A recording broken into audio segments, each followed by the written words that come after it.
it does feel weirdly coincidental when we're recording this episode. It wasn't intentional. I mean, the night we were going to record last time was the election night. So I guess it would, it would have been kind of oddly prescient either way, and at times Bob Roberts looks like a better candidate at times.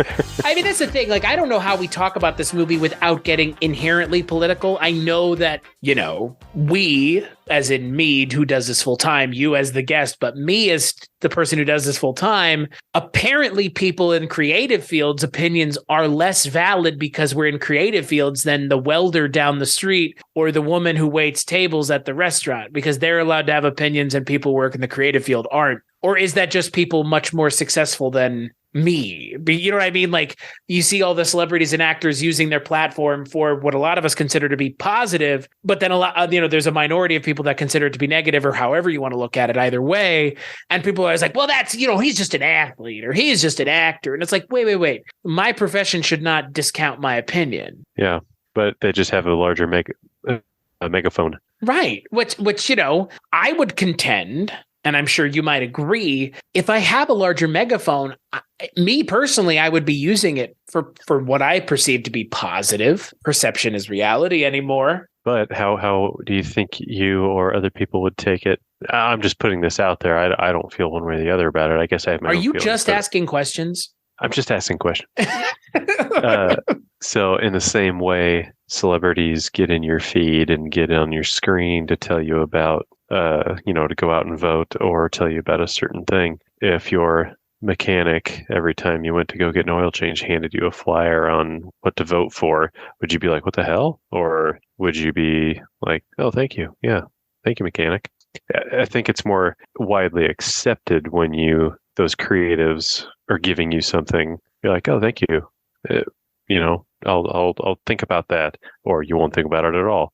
Right. But if a mechanic or somebody that's not in a role like that does the same thing, you might be like, whoa, what are you doing? Well, I mean, I operate on a referral process as a human being for the most part. Like, if I need something fixed at my house that I can't fix myself, because I consider myself pretty handy. I know you consider yourself pretty handy. There are some things you can't fix. So the first person I'm going to ask is somebody that I know whose opinion I trust or who hires people to fix things. Yep.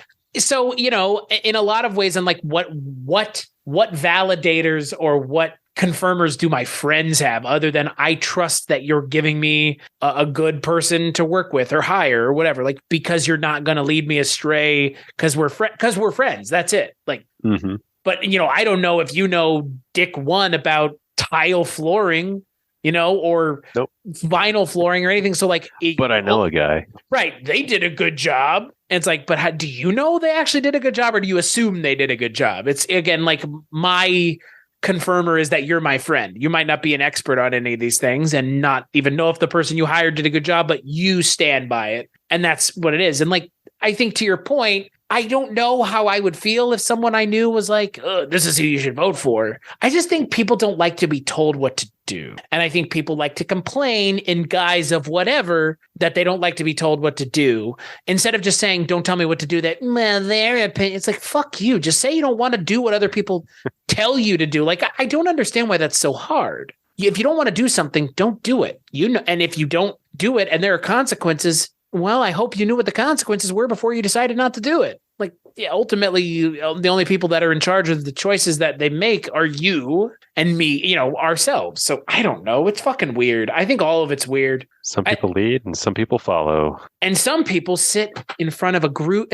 Some people sit on a stage and sing bigoted, racist songs in the guise of pleasant, I guess, homey folk music. Because on this episode of the Kulturecast, I am still the host, Chris Stachiw, much to the chagrin of many, and I am joined by my good friend, all the way from, it's right down the street.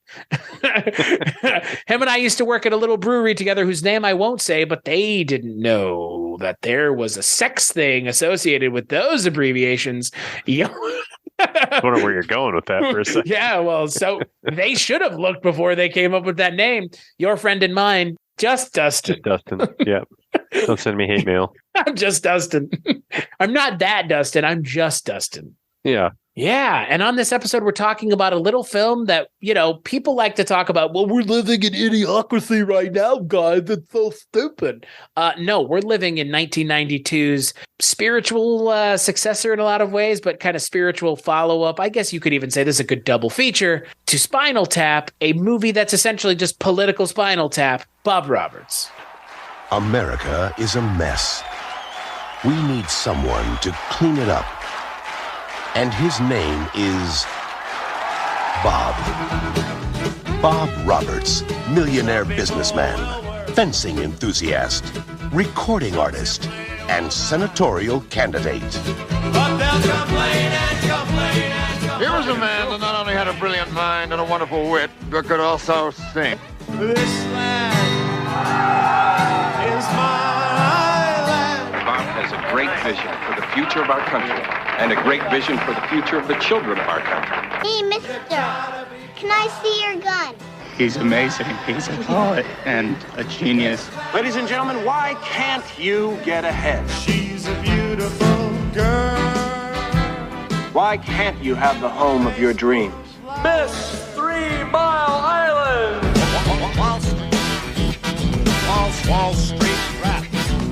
Michael takes a loan from a Midwestern. The 60s are over, said Roberts. I couldn't agree more, Donna. I'm sorry, but I wouldn't vote for you. My life depended on it. Are you a communist? Excuse me? Paramount Pictures presents with Miramax Films, Bob Roberts, a man with a solution. Choice to be what you want to be. And I want to be rich. That's what politics is really about. Make your judgments if you must. Bob Roberts. Because Bob spelled backwards is still Bob. I just wish there was a way I could vote for you 100 times. Oh, there is, actually. Really? Yes. Just kidding.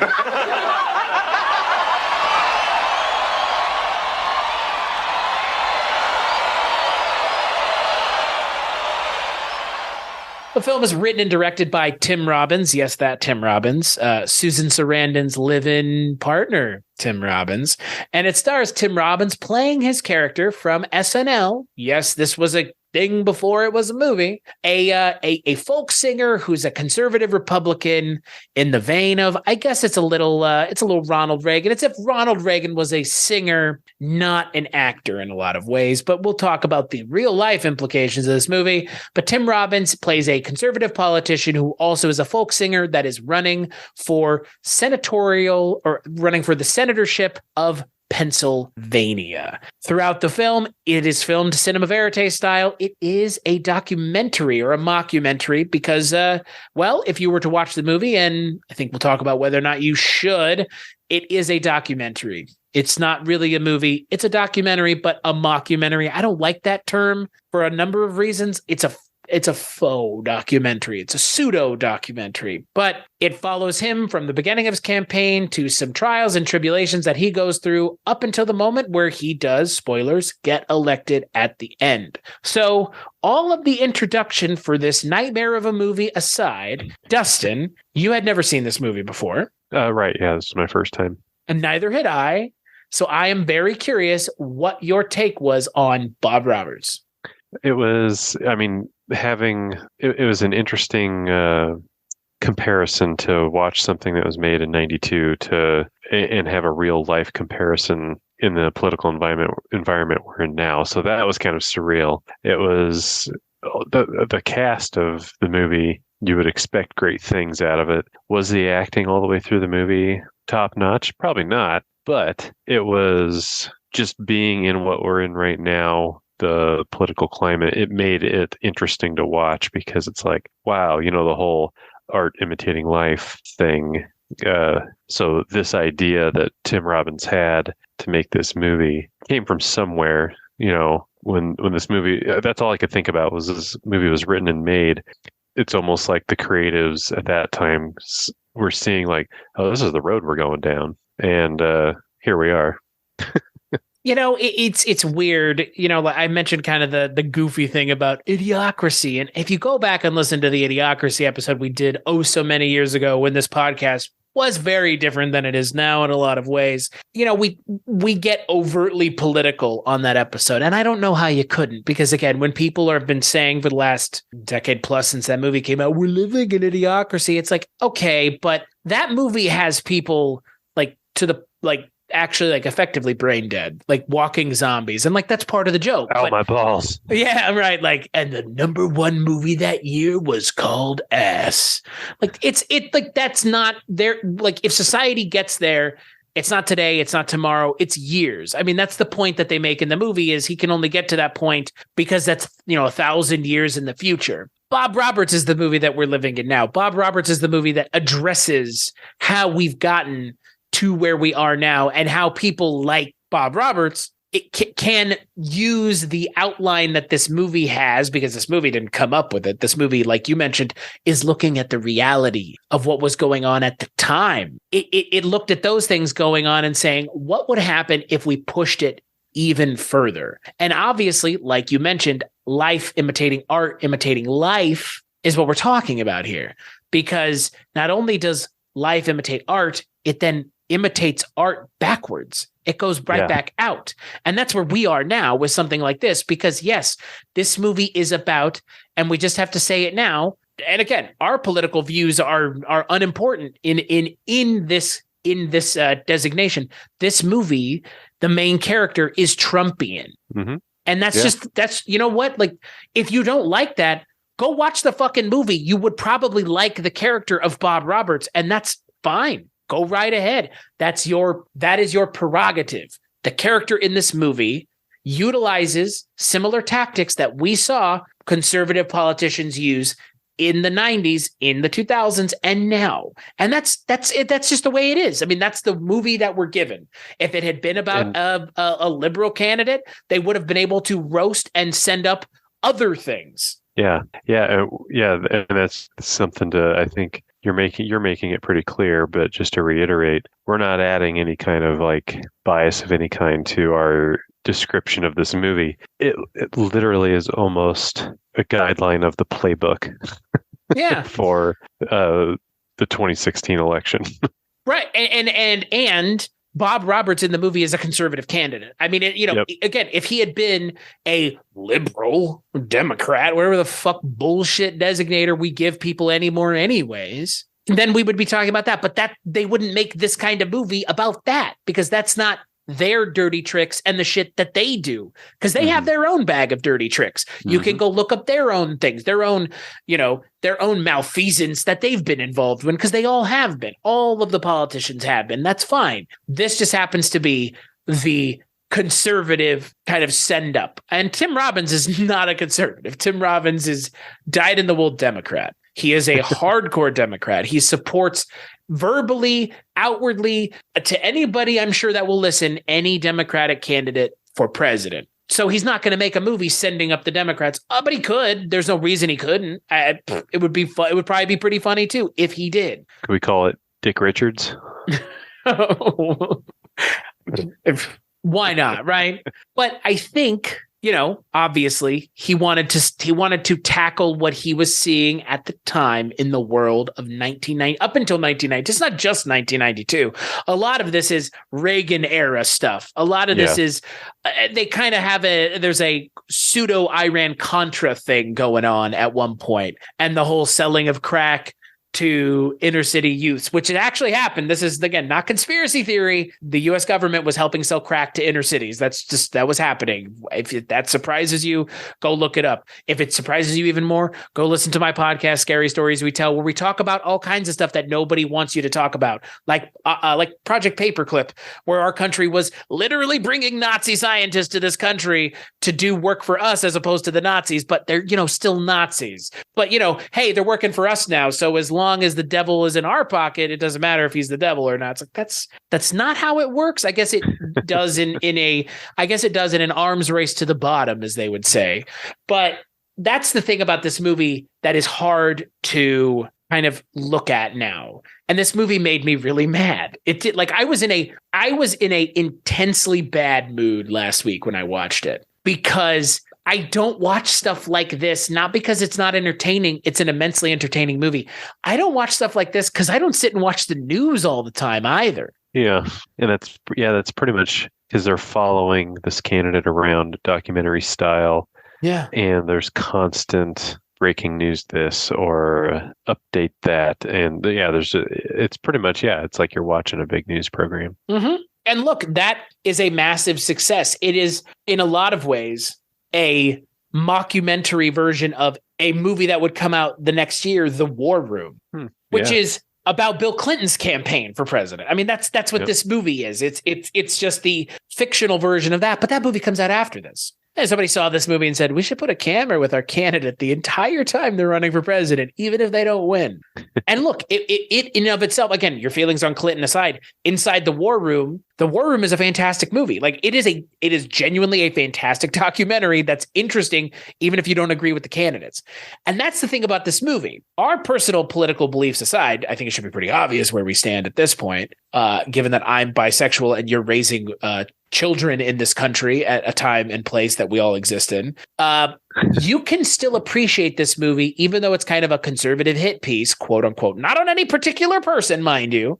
You can still appreciate this either way as a movie that kind of says, yeah, they are up to dirty tricks. Like they are. And like you have to ask questions as a voter. Mm-hmm. And that's the important thing about this movie. It's not, it's about conservatives and how bad they are. It's like, if that's what your takeaway from this movie is, you kind of miss the point. Exactly. Tim Robbins just wants you to be more informed as a voter. Yep. You don't just give blind allegiance, ask questions, know what you're getting into, know who you're supporting. Right. I had a teacher, I guess, in high school who he was my favorite teacher that I've ever had in any grade, anything, even through college, whatever. And it has stuck with me what he wrote in my yearbook because I handed it to him. I was like, I want you to write something because you're a teacher that I know I'm not going to not think about the things that you've done in our class and the way you've taught us. And I do still think about it. And he wrote, don't stop asking questions. And I genuinely have taken that to heart as a profession in a lot of ways, but also as a human being, because I can't just listen to what someone is saying and then sit there and not ask them about it or ask more questions or do more research. And Tim Robbins doesn't want you to be a Democrat. What Tim Robbins wants you to do is be an informed voter. If you happen to learn things about the way that the people that you support and the ways that they do things you don't agree with and you vote for somebody else, that's just incidental. Mm-hmm. That's not the intent. The intent is for you to be an informed voter and an informed citizen of this country, world, and human experience, frankly. I know some people don't like to watch the news and some people like to pretend that if you don't watch the news and you're not informed, it's not happening. Yeah, that's not the case at all. And it's at all. And the problem is that mentality, that mindset is, again, part of what they're sending up in this movie. It's putting your head in the sand and only listening to the people that you agree with and only listening to the same opinion. Like, how many times can you hear the same opinion over and over again? Like, don't you at some point question whether or not everybody saying it over and over again got it from somewhere and wasn't original to begin with? It's all about honesty. And what does that mean in the political sphere? And in this movie, it's about as cynical as you can get. Well, and even, in 92, what was I? I was 10 years old, right? Yeah, I was fucking 2 years old. And so, not knowing about anything in the world going on really at that time outside of like Super Mario Brothers. The movie or the game? The game. When it came, I had it when it came out, Listen here, old man. But just to see how the same tactics to stir up a base are used then, that obviously was observed in the 80s to make this movie for the early 90s. So the tactics used to stir up a base and get people to just give you complete allegiance just because of something you say, and you say it over and over again. And in this movie's case, you say it in a song because he was a songwriter or in a performer and a singer, like you said, the folksy stuff, and everybody's singing along, and it's gee, if you just listen to it without listening to the words, it's like, yeah, it's a catchy song. Right. Then you hear what's being said, and you're like, oh, okay. And that was his megaphone, where today the megaphone is Twitter or social media. And so it's kind Twitter of for now. for now. For now. I feel like maybe a week ago we couldn't have said for now, but I made this, I've kind of already made this joke, but I think it would stand to reason.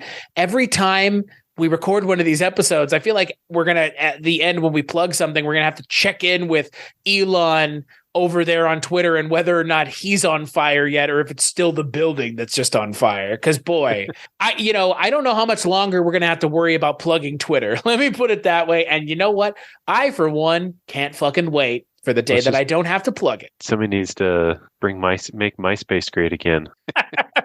Munga, whatever the abbreviation would be. I am 100% in agreement with you. That is the contemporary analog for what this movie's folksiness is Twitter. Yeah. It has to be. Totally. That is how a lot of the things that have happened recently happened, is because of social media's amplification of the noise. Because normally the noise on the line was just noise on the line, and you could ignore the noise and pick up the message every now and then, and the noise just kind of went by. But now the noise has been amplified to the point where people conflate the noise with the news. And it's like, for fuck's sake, guys. But this is more innocuous, and kind of in a lot of ways, I'll be honest, Bob Roberts is worse than what's going on now, only because like in that universe of Bob Roberts, because it's not reality, obviously, it's heightened reality. In the universe of Bob Roberts, those songs he's singing are not innocuous. Nope. And then that's the thing about recent changes in the ways politics exist, are the way things used to be was you could, be innocuous with your insults. Now it's, upfront, out in the open, calling people ugly, fat, and every other fucking insult and racial slur from here to the end of the dictionary or the end of the alphabet, but that wasn't a thing people used to be able to do and not get in trouble for it. In this universe of Bob Roberts, the things he's singing are awful, like really terrible. And I think the other really smart thing about this movie, and I think it's the smartest thing about this movie, we never really get to see, other than in really small doses, we never really see anybody who disagrees with Bob Roberts. That's true. We are putting it with his campaign was a stroke of genius, because everybody that we interact with throughout the movie, aside from a handful of characters, Giancarlo Esposito, John Cusack, they're all just like, yep, he's great. Yeah, they're just little moments that whiz by. Yeah.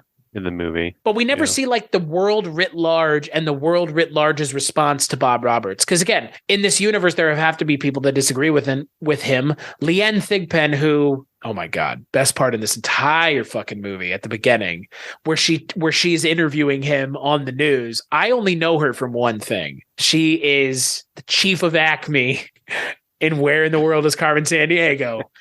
But she rips him a fucking new one in spectacular fashion. And what's fucked up is I could see that happening in our reality. That's how well done it is.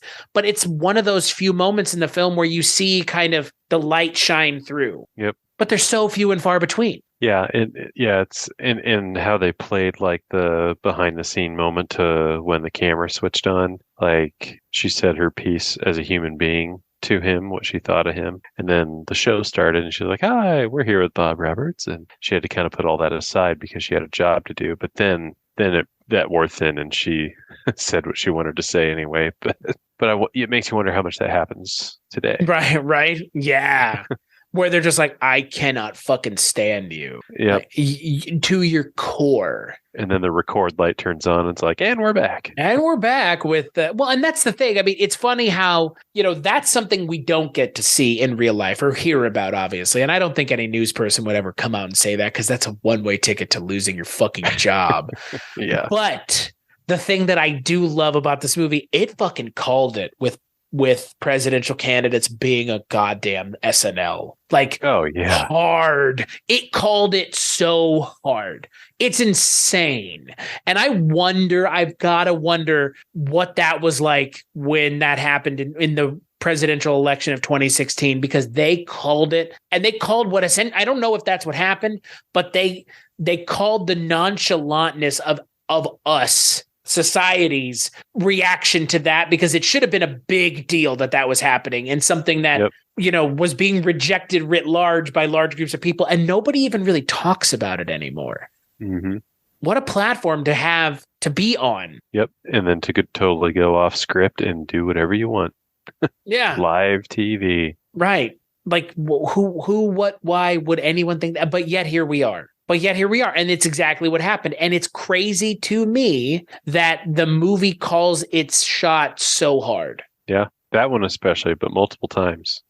Yeah. Like, well, then that's the thing. I mean, this movie does have like the flight of fancy with the thing that I'm surprised has never happened with the Giancarlo Esposito, a very young Giancarlo Esposito. Once again, it's like the second time I've seen him as young as this. Last time was it Toy Soldiers? No. Was it Taps? It was Taps. Was it? No, it was, it was Taps. Yeah, he's in Taps. He's really young in that. He's really young in this. But I'm surprised that that's never happened, where a political candidate has faked being assassinated or an assassination attempt. Yeah, you'd think that's a card that would have been played by now. Right? Like because it's almost the next logical step for somebody to do. Well, and to your point from before, like it's the guidebook, it's a guideline to the playbook. Like it is like so just wait. Yeah. Like, happen. Well, that's the thing. It's in a lot of ways, it is concerning because, again, everybody that they talk to in this universe is like on board with it. They don't care. Like the ends justify the means. That's all it's about. The ends are justifying the means. You want to get elected senator, which could then turn into president. You're going to fake a spinal injury. Like, there you go. Like, and again, when you are the character of Bob Roberts, who is a folk singer, but he was a businessman first. And that's the thing that I love about this movie is it's not just, well, he's a folk singer with a heart of, of a heart of coal or whatever the fuck he's made out of. He's also a businessman. And he has the ultimate evil at his heart, but you never see it. That's the thing about this movie that I really appreciate is how straight Tim Robbins plays it. It's horrifying. It's absolutely horrifying. The scene where he's sitting there in the chair after he's been turned to be assassinated and he's reading the letter from the girl about being her Valentine is just holy shit. Just dead behind the eyes. Well, I want to do a toast to her and all the future patriot soldiers for our country. It's like, ugh, gives you chills, man. Well, and even the different rallies they go to, they cut to scenes outside of the rally where there's like these dedicated youths. And Lee Arenberg plays the psycho perfectly. You know who I'm talking about, right? Yeah. Pintel from Pirates of the Caribbean. The Eternal Flame from Freaked, for those of you that love Freaked as much as I do. But they're like all standing guard outside of these rallies, or I mean, you saw that stuff happen with either side's campaigns. There's people outside that are ready to be violent. It's wild how much the movie got right. And again, I don't know how hard it is to get any of this right. I guess that's the question. Like, how hard is it to nail this? Not very hard, but I can't think of a lot of movies that nail it as hard as this movie did. And I think a lot of people have forgotten how hard this movie nails it. And I think a lot of people have forgotten this movie, like in general. Yeah. I don't hear people talking about it. Yeah, I mean, Tim Robbins brought it up in 2016. He was like, "You did it. Bob Roberts turned flesh." I mean, I'm sure. Can you imagine how angry Tim Robbins must be on a daily basis? It's like, I tried to warn you. I tried to tell you. Nobody listened. Like, nobody listened. It's funny. Like, there are so many actors in this movie. To name all of them would be almost a waste of everybody's time, because half of the people in this movie are essentially A-listers, like Alan Rickman, John Cusack, Susan Sarandon, James Spader, Tim Robbins. Is insane. It's a lot of Tim Robbins' buddies. It's what it is. He had a nice group that he hung out with. He called in a lot of favors, or was just like, "Hey, do you want to work for SAG minimum?" Yeah, it's a mix of people. And then you've got like Gore Vidal and Ray Wise and Peter Gallagher and David Strathairn and Tom Atkins, Fisher Stevens. We already mentioned Lee Arenberg, Harry Lennox. I mean, good God. And then on top of everything, it was like a very young Jack Black. Like and not to mention Fred Ward as well. And Pamela Reed, who I'm a huge fan of because I'm a fan of the Mr. Bean movie, but that's a completely different story. And again, we've already mentioned Giancarlo Esposito. It's crazy. The cast of this movie is actually insane. But yet most of the actors are used effectively twice. Most of them are just news anchors and or aides for Bob Roberts. Yeah, they're there for a moment I thought it was interesting. I'm a fan of the, why does the name of it escape me all of a sudden? James Spader show. Oh, Boston Legal. No, the one where he's a criminal. Red List, Blacklist. Yeah, Blacklist. God, I watch it. I watched every season, and it escaped me. But James Spader's in this briefly as a news anchor, and then Harry Lennox is in it following around Bob Roberts' campaign, and they are both in Blacklist. Harry Lennox plays the FBI assistant director. Yeah. So I was like, oh, that's cool, man. I forgot about that. Yeah. Huh. Can you imagine that? I mean, like they probably never even saw one another. Like I don't even know where they were shooting the scenes of like Spader and Lennox or not. Well, I guess they never even, like James Spader's never on screen, like for real on screen. He's on a television screen. He's on a television in the screen. movie. Yeah. Similarly to like Helen Hunt and I think Susan Sarandon, like they're not actually in the movie. They're in the movie on a TV screen playing essentially what in any other movie would just be maybe a real live newscast and or just a character actor or some random actor. And Fisher Stevens is in Blacklist. Oh my God. Jesus Christ. The Blacklist connections to this movie. 6 degrees of separation from apparently Bob Roberts. And Ray Wise was in that show with the guy from Dale and Tucker versus Evil. Was that show called like Satan? You know what I'm talking about? Where he plays the devil. Have you never seen this show? I think I know what you're talking about. Yeah, it's not a show that anybody would have remembered, but it was on the CW. So the CW, otherwise known as the Supernatural Network, as they would call it. So also Jeremy Piven's in this movie. Yeah. There's a lot of people in this. I wouldn't even mention Bob Balaban, who's playing like the Lorne Michaels of the movie. Just like such an obvious stab. He nailed it. Yeah. Well, that's the thing. Like, even when they're not being given much to do, like Tom Atkins, fantastic character actor, Halloween 3, Season of the Witch, on top of all the other things that he's done in the horror genre, not given much to do, but nice to see him doing just kind of, playing a stereotypical doctor character. But if you understand what's going on in the movie, which the movie makes it pretty explicit, what's going on with his spinal injury, guy is a monster, just like the rest of them. Mm-hmm. It's awful. It's just everybody is terrible in this movie. Well, and to your point earlier about how the only part of the universe you see is Bob Roberts' universe. So it all that stuff it makes you feel a little icky when you watch it, because it's like, oh God, how are people letting this happen? Like you see right through it, but it's only because we are seeing through it. But to be fair, people also let it happen because they want it to happen. Yeah, true. I mean, again, there are how many people that are surrounding Bob Roberts in this movie?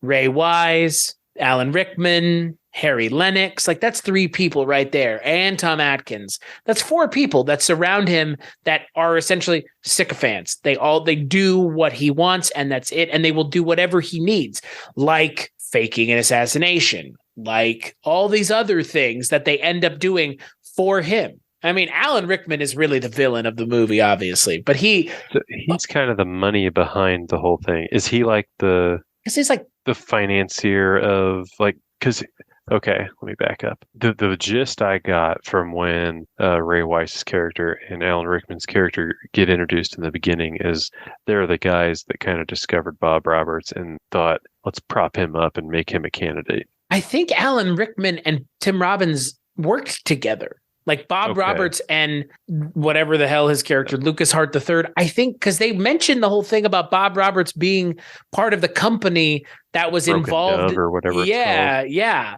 So I think they like work together. I think the movie is even more nefarious than it pretends to be. I think the movie is really trying to like needle these like backroom nasty dealings that like Iran-Contra, stuff like that, where people were involved in these horribly illegal things and were okay doing it because, you know, furthered their bank account or furthered the American, you know, military industrial complex, whatever. But that was the gist that I got, that Bob Roberts was like he was somebody that they had already worked with and like knew about. And him, honestly, to me at least, he's a businessman first, a singer second, and him being a singer is only incidental because that's the easiest way that he feels to get his message across, which makes him even more evil and even more just dastardly as a character, because it's not even about the music. It's just the music is the earworm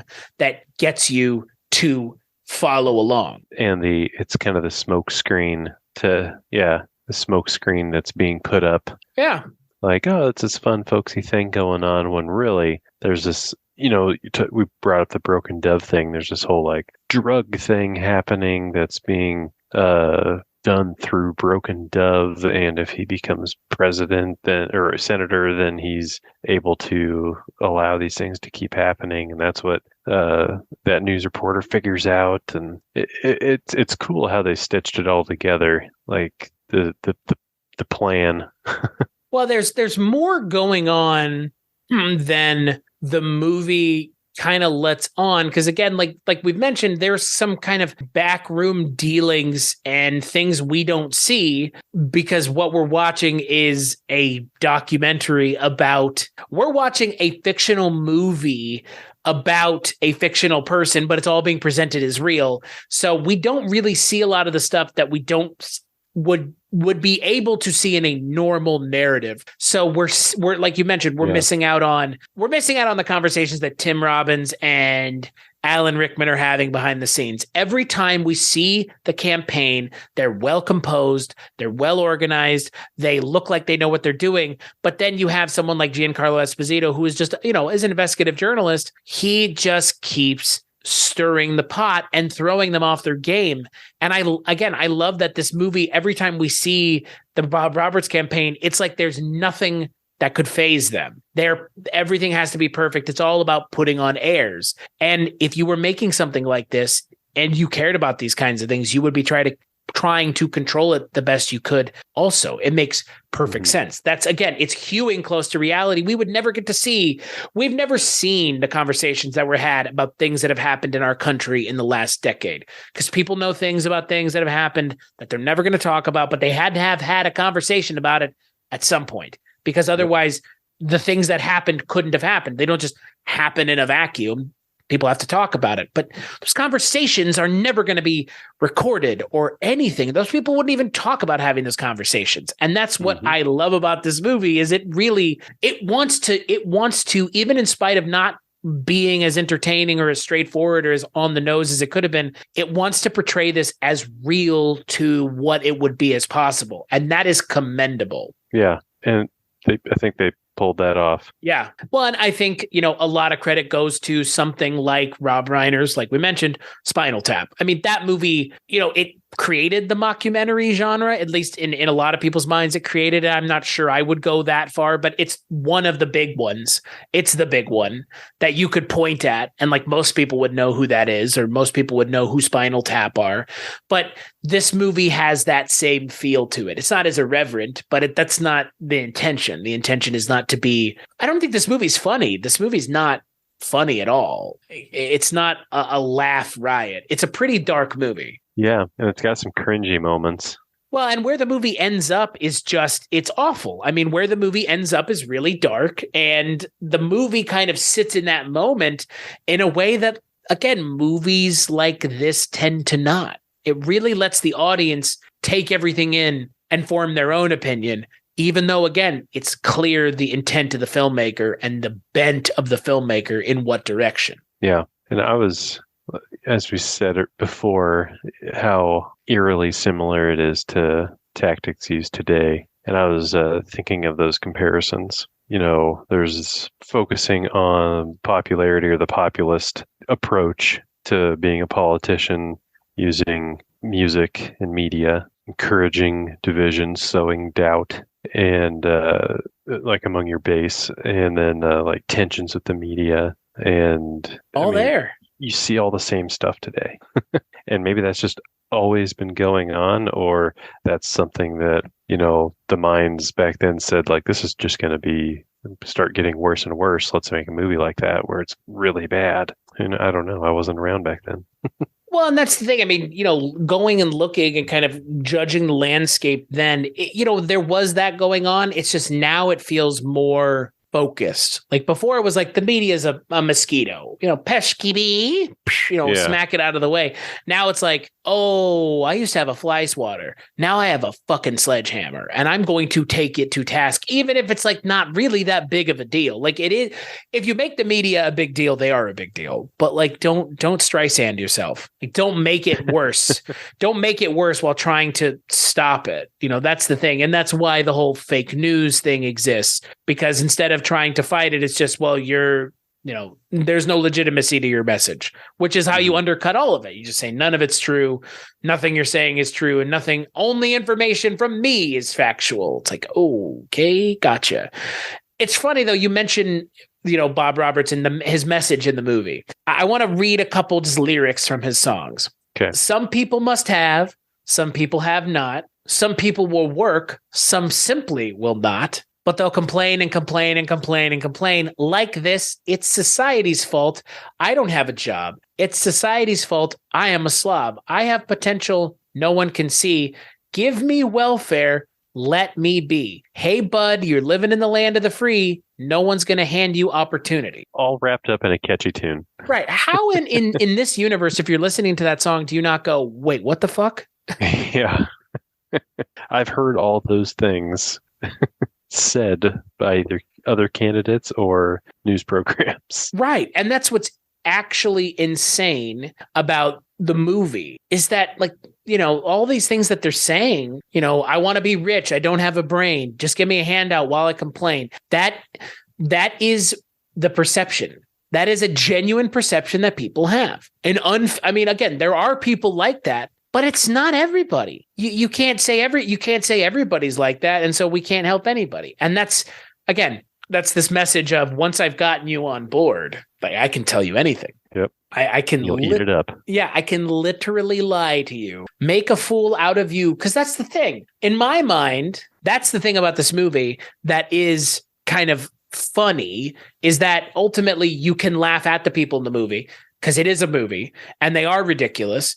And those people in the movie are fucking idiots for believing the bullshit that Bob Roberts is sowing. And yes, he gets elected, but he gets elected because he subverts reality and, gets fake assassinated. He wouldn't have won otherwise. They make that pretty clear in the movie. But in a lot of ways, it's kind of like Blazing Saddles. Blazing Saddles is a movie about how dumb fucking racists are. Bob Roberts is a movie about how dumb people who follow with no autonomy of their own are, regardless of who you're voting for, regardless of what it is. If you are a sycophant, if you are a follower with no autonomy of your own, this movie is making fun of you. Mm-hmm. And that's the ultimate message of the movie. Again, we kind of talked about it before. Ask the questions constantly. Don't just take information at face value. If you don't do those things, you're a sycophant. I guess, well, you're a follower. You're a sycophant if you're then propping those things up or just agreeing for agreement's sake. But for me, that's, again, the bent of the filmmaker is going to be whatever it's going to be. You can't make something without the bias coming through. Even if you're, making the most dry documentary possible, your bias is going to come through as a filmmaker. So that filmmaker's bias aside, this movie is not about making fun of conservatives or Democrats or anybody. It's about people that don't actually think for themselves. And that is something that's more important to take to task than you voting for someone, because you not asking questions, you not being informed is worse on a lot of fronts than just politics. It's terrible on what you put into your body, how you take care of yourself, what you do, this, that, and something else. Like, it's terrible on all accounts. It's not just a political thing. Like if you're uninformed, you're going to go and eat at a bad restaurant and maybe get sick. You know what I mean? We live somewhere where people are just now starting to use restaurant rating apps. Like just now, it's becoming more of a thing. You know, if you don't use those to look at where you're going to go eat, you could go eat somewhere and get sick because, you know, XYZ, or go eat somewhere that their food is not very good compared to the price or whatever it is. But not being informed, it kind of is pervasive. It's everywhere. It creeps into your daily life. And now more than ever, the tools are there to be informed, but there's also a lot of misinformation noise out there that so you got to sift through the shit to find the stuff that you and that's need the problem. To be informed. Yeah. But that is a solely almost political issue with political information and things tied to political demographics or social politics, stuff like that. There's not a fake news website about Shen Cafe, or fucking, what's the big restaurant here in town? The Laszlo's. It's not like someone's running like a anti-Laszlo's. Like Laszlo's uses fake chicken meat in there. Like nobody's doing that. But you know what I mean? Like, but yet when it comes to politics, they are. And I think it should really inform people that if they're willing to do that for that singular thing alone and almost nothing else, unless you're a big corporation trying to take advantage of people in other developing nations like Hershey and Nestle and all the big boys try to do. They're doing disinformation because it benefits them. If people are willing to do that for politics must be pretty important to somebody, huh? Having control and power must be important, huh? If people are willing to spend this much time and effort to change your opinion or affect your opinion, even one crank of the dial. What's it doing for them that it matters so much? Yeah. Is it getting you elected to be the next governor or senator of Pennsylvania? And then you're able to use that as an opportunity to do God knows what, because you don't get just elected president out of the blue. Even Barack Obama was an alderman. Even Barack Obama was a senator, right? He was a senator, wasn't he? State senator. Yeah. Yeah.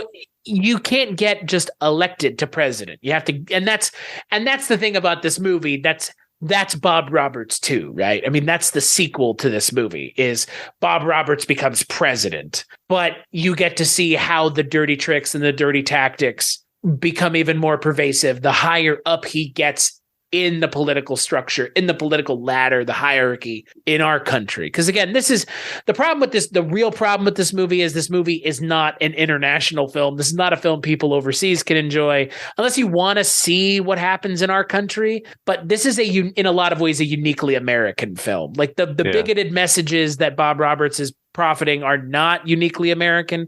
There are racists everywhere, and there are people all across the world who've been a lot more racist a lot longer than our country's even been fucking around. But like the message in this movie, I think is kind of a uniquely American problem in a lot of ways. Yep. And the show House of Cards almost picks up in that next level where Bob Roberts leaves off. The dirty tricks and the underhanded stuff. Everything you've ever heard or assumed or was kind of under the guise that you think this is happening. House of Cards just goes, yeah, we're going to show you what that would be like if it was. I mean, maybe those things are happening in real life. I'm sure there's a shade of reality to it, but I don't know how many. Well, what's the character that the guy from I was Corey, the guy from Ant-Man, the guy from the guy from The Strain plays the main character. He's they force him to kill himself in the show. Yeah.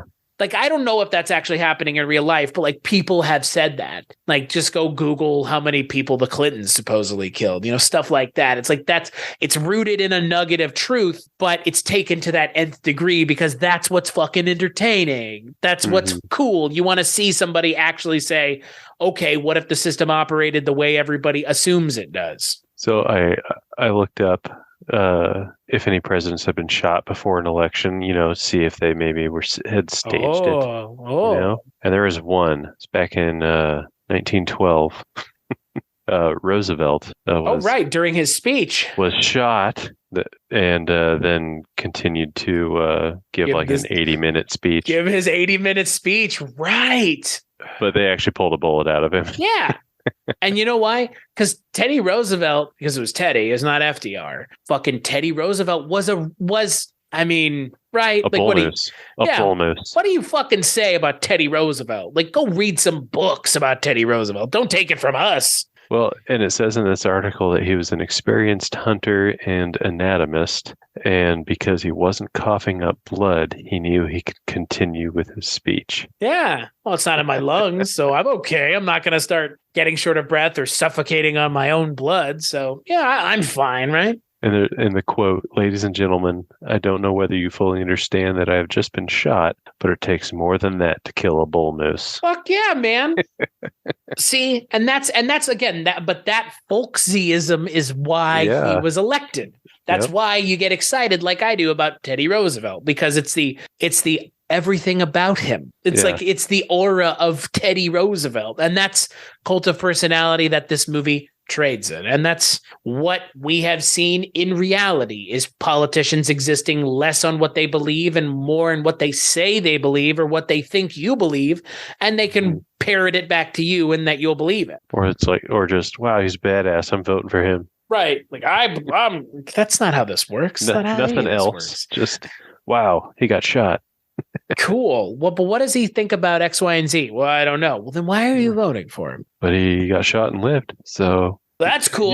He's my president. And that's kind of where, the movie of Bob Roberts takes that kind of fanciful final step of faking an assassination and then going the further step of faking him being paralyzed, which I think is just like, if you're not going to kill him, you have to have something about him be altered forever. And it's something where he's clearly not willing to give anything up. So it's not like he's willing to have his legs taken off or his arm taken off or go blind or something. So he'll just pretend to be in a wheelchair. And who is going to question someone? They're going to go and tilt someone out of a wheelchair on the hope that they're actually meant to be in there. And if they're wrong, what happens then? Don't they show him tapping his foot? They show like a shadow of him like walking at one point. Yeah. It's fake, obviously, but it's funny because, again, everybody believes it, and they're sending letters of condolence, and people are all sad and upset. And it's like, oh my God, how has no one actually done this yet? Yep. It's fucked up, but to go to, again, like you mentioned with House of Cards, that's like that nth degree. It's the final step. It's the logical final place that that show or this movie goes is to make it satire. You have to push it all the way, at least in House of Cards isn't really satire, but it kind of is. Bob Roberts has to push it to 11 and go that final step. You know what else they got right? Zoom. Because when they like have him on the screen when he's laying in his hospital bed or whatever, they've got him like video conferenced in.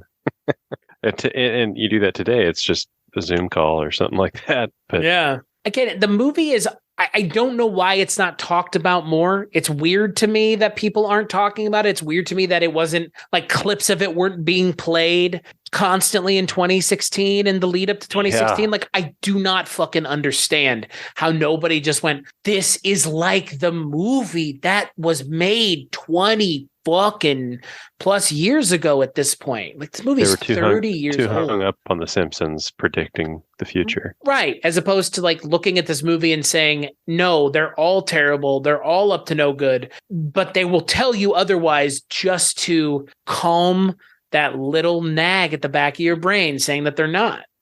Something we didn't mention, kind of all over the place, but so he's a businessman. They're trading stocks on the campaign bus. Yeah.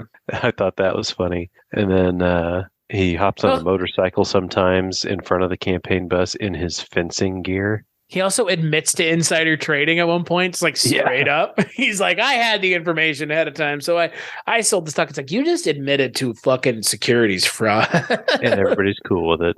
Yeah. Because again, what does it matter? They're working with Alan Rickman's character, who is just like, any rich, erudite, white campaign funder, I guess. He's just funding the campaign. Like he's a Coke Soros figure. Yeah, right. Like that's the way he's painted. Yep.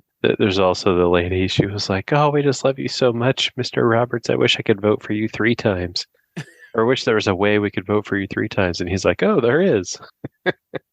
Again, it's just the movie just really, it nails all of the kind of things that we now are seeing in real life. And it's wild because I hope in the next 2 years that this movie comes up more. Really, we're living in it now, even more so than 4 years ago. Share this podcast, Kulturecast listeners. More people should watch this movie again, if not for the fact that it is mildly entertaining. Again, it's hard to find a movie like this entertaining when, when everything happening is just like, even the scenes that are kind of innocuous. Like right at the end, you think like, oh, they're like, oh, they got him. Who got him? Oh, like a crazy right-wing supremacist killed Giancarlo Esposito's character in jail. It's like, if this were to actually happen that way, that is what would happen. That is what would happen. Totally. It's like, even in its closing moments when the documentarian who's been following Bob Roberts the entire movie, played by Brian Murray, plays Terry Manchester, he goes and stands at the Jefferson Memorial and he reads the words, "I have sworn upon the altar of God eternal hostility against every form of tyranny over the mind of man." And Terry Manchester as a character is our eyes and ears. And it's interesting because he is an odd man out. He is clearly from overseas because he's British, but he's South African, but he's playing a British character. So he is kind of the odd man out. And I think it was really smart for Tim Robbins to have a Brit be the documentarian. I think they could have done more with it. Yeah, how so? I think they could have had him questioning Bob Roberts more. I know why they didn't, because it wouldn't make sense in the narrative, because why would they let this guy keep hanging around? Yeah, they'd boot him out. Yeah. Right, they'd boot him out. They do that with Giancarlo Esposito. But I think what's smart about the movie is in that last moment, when we see him at the Jefferson Memorial, I think that's the film that he's making. Because again, this is supposed to be a fictional film made by him. The film that he's making, I think that's like the explicit rejection of Bob Roberts for that character. And I think that's the intent of him as the fictional filmmaker, is to show us that it needs to be rejected. Yeah. And right? There's some moments towards the end where the documentarian starts, you see him start to be kind of uneasy, right, about what he's witnessing. Yeah, it's definitely an interesting movie. It's a tough watch. It's not funny. It's funny, but it's not funny. Not the way you would expect it to be funny. But good to watch. Important. It's an important movie to watch. If you're going to watch something that's not just the news, but you want to watch something that has faces that you recognize, mild entertainment, quote unquote, value, it's definitely a movie unlike anything else. There's not a lot of movies like it. It's kind of its own thing, which I think in and of really itself is something worth kind of championing. So your final thoughts on Bob Roberts, Dustin? Well, I mean, we just kind of hit it. It's an important movie to watch, I think, especially right now, as more tactics that were used in Bob Roberts you're seeing today, where it's almost like somewhere someone took bullet points from this movie in '92 and are applying them. So here, and whether it be a presidential election or a Senate race, I mean, you'll see this stuff used, and maybe that's always been in the playbook, and it, like you said, it's just amplified, but it was just interesting to see it, the way they portrayed it. And I thought Tim Robbins, I don't know, did a good job on that movie, because he was director, writer, and starred, right? Yep. Yeah. I think it was done really well. It's makes you think, makes you, question things that you should. And yeah, it's an important movie to watch, and I don't know why more people haven't seen it. I don't either. We didn't really talk about Tim Robbins a whole lot. The role of the movie, again, it's one of these things. You and I have been talking about it a lot. Ted Lasso. It's a thing now where like you inhabit that role, like you live in that character. Tim Robbins lives in the character of Bob Roberts. Like it's so convincing. It's so believable. And that's the thing about this movie. Like you've kind of mentioned, it's an important movie because it is so believable. The fact that Gore Vidal is in this movie and they didn't give him mostly scripted lines. They were just like, hey, just tell me how you feel about this right now. And it's just him talking about how he actually feels. That adds to the reality of this movie. But the problem with this movie is in '92, maybe wasn't the reality. Now it is the reality. And that's, like you said, that's why it's so important. And again, I don't care who the fuck you vote for, because that's not my choice. That's your choice. But what's important to me as a content creator, as a person who's part of society like you are, is to ask questions of people when they tell you things. Get to the bottom of things, ask questions. Don't go off on I'm just asking questions tangents like some assholes like to do. But if you feel like you need to ask why, then ask why. And most of the time, you should ask why, because you'll maybe get some information. Maybe you'll get more. Maybe you'll find something out. But don't just take everything at face value. Don't take a guy who gets shot and is in a wheelchair at face value like this movie is telling you to. You know, I'm not talking about in real life, don't go harass people in wheelchairs, but if this were to happen in real life, you would hope that people would be asking the questions that they're not in this movie.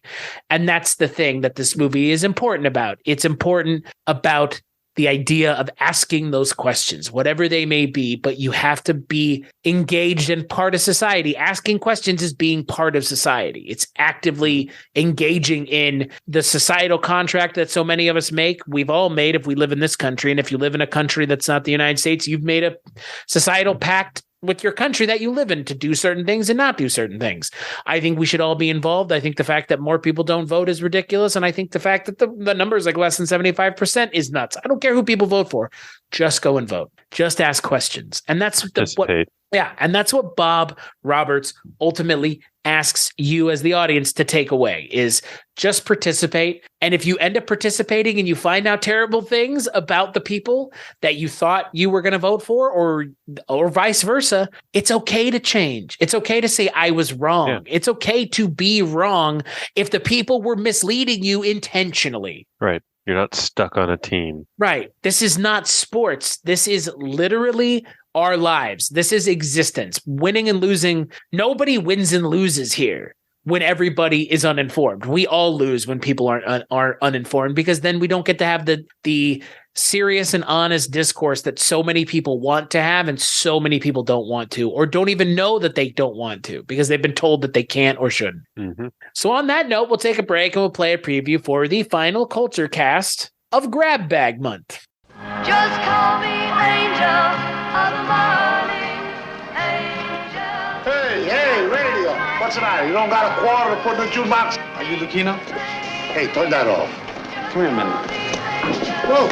I have something private I want to see. Whoa! Dad! Jimmy is a man on the edge. If you've ever felt like fighting back, if you've ever felt madness surging inside you, you know this man. A man who hurts. Patsy Comanza?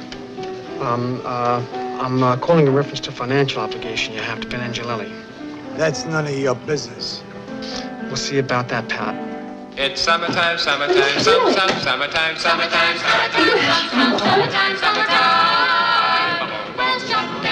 Hey, waiter, tell this character to turn his radio off.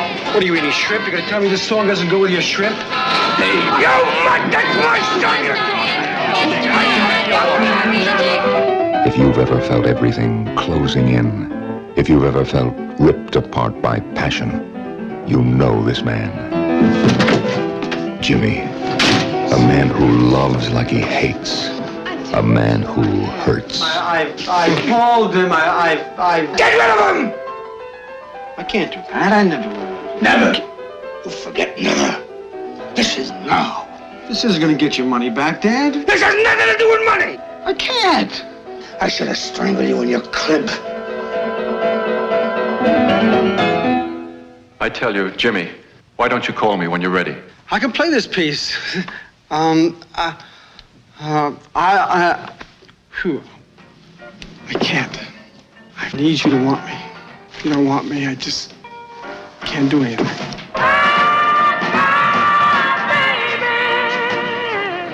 What you gonna do, Duke? I can't seem to relax. My hands just don't work right, and my mind starts interfering. Can you understand that, Ma? Welcome back home. Dad?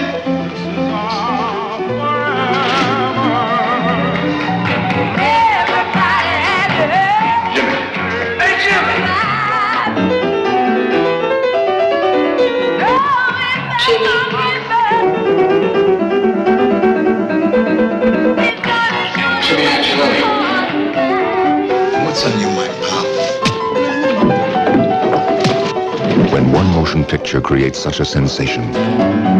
Some will love it. Others will be angered by it.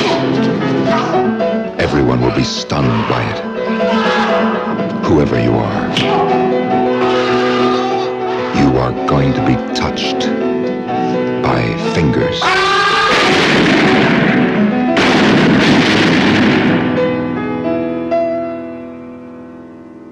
That's right. On the final Kulturecast of Grab Bag Month, we're going to be talking about a movie called Fingers. Don't know what it's about. I don't remember at the moment, but we're going to be joined by my good friend, one of the hosts of another show that I've mentioned already once, Scary Stories We Tell, a show that I think, don't you do like album artwork for that or something? I might. It's like, wait, what? Yeah, you should go check that show out. But yeah, Jess Byers going to be joining me. We're going to be talking all about it, and it's a movie that's an actual movie, not a horrifying look into the future. Or maybe it is. I don't know. Probably not. Well, normally I let someone plug something, but Dustin, I always forget that there is nothing for you to plug because you have nothing to plug because you thankfully don't engage in the idiocy of self-promotion on social media. Who knows? One day, who knows? Only you know. As for me, Weirding Way Media is where you can find all the shows that I work on, this one including Scary Stories We Tell and the Projection Booth podcast, which is a movie podcast similar to this one, but it's hosted by Mike White, and it's a lot more what's the word, educational, as we would say. A little less of a yuck fest and a little bit more of a yes, tell me more fest. I'm a fan of the yuck. Me too. I like being the yuck guy, but it is fun to go over and have a more serious conversation, because serious conversations can be fun, folks, and they are. As for me, though, that's where you can find me. As for this show, Kulturecast.com, Patreon.com/Kulturecast, all the good places you can go to donate monetarily or just check out the show, rate, review, like, subscribe, all those things that you can do to support us non-monetarily. You should totally do on whatever platform you're listening to or watching this on. Dustin, thank you for joining me as always. You bet. And we'll catch you on the next episode.